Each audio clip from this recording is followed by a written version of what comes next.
Je suis à la fois dans une forme de curiosité ouverte, parce que je trouve intéressant qu'une ministre, a fortiori quand elle brasse à la fois l'éducation et la culture, tente de sonder le secteur culturel pour tenter de remanier des politiques culturelles là où elles pourraient l'être.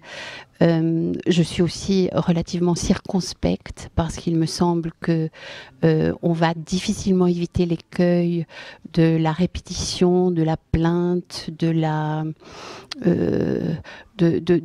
d'ambition ou de souhaits déjà longuement exprimés, puisque, me semble-t-il, ce qui fait quand même le fer de lance d'une politique culturelle, ce sont les moyens dont elle dispose, et qu'en l'occurrence, il ne me semble pas que les perspectives soient particulièrement ouvertes. Donc, je trouve tout à fait intéressant que ceci ait lieu.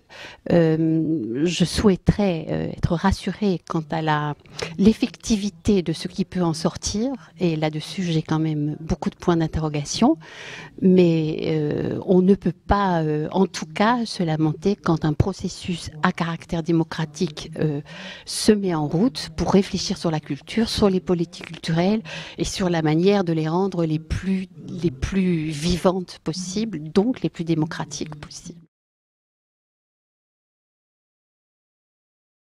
Je suis plus une observatrice culturelle qu'une actrice culturelle, ou une observatrice, je dirais, critique, et effectivement un peu informée pour avoir moi-même travaillé dans le secteur culturel.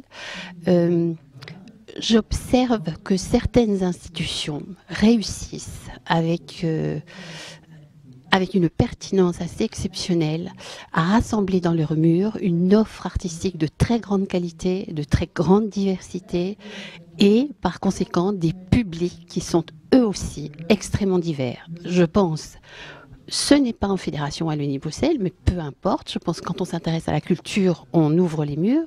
Je pense en particulier au KVS, qui pour moi est une institution culturelle exemplaire en termes d'inventivité, de travail sur les publics, de travail sur la ville, de réflexion permanente et en perpétuel mouvement sur qu'est-ce que c'est qu'être une institution culturelle, et qu'est-ce que c'est qu'une offre culturelle, et qu'est-ce que c'est qu'un public, et quel lien on établit entre tout ça.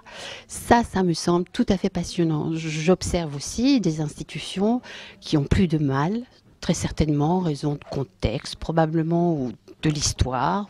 On est sans doute un peu plus frileux en Fédération Wallonie-Bruxelles, on a un petit peu de mal, sans doute, avec des ambitions qui peuvent paraître très vite antidémocratiques. Or, moi, ma conviction absolue, c'est que le meilleur de la démocratie culturelle, c'est donner au plus grand nombre le plus exigeant, le plus pointu, le plus ambitieux. Voilà. Et ce n'est pas du tout ramener à un niveau culturel qui serait considéré comme intelligible, accessible, facile, confortable. Ramener ça au plus grand nombre. Tous les publics sont en demande de choses fortes et exigeantes et belles, et qui leur permettent de lire le monde contemporain, lequel est, on le sait, compliqué et incertain.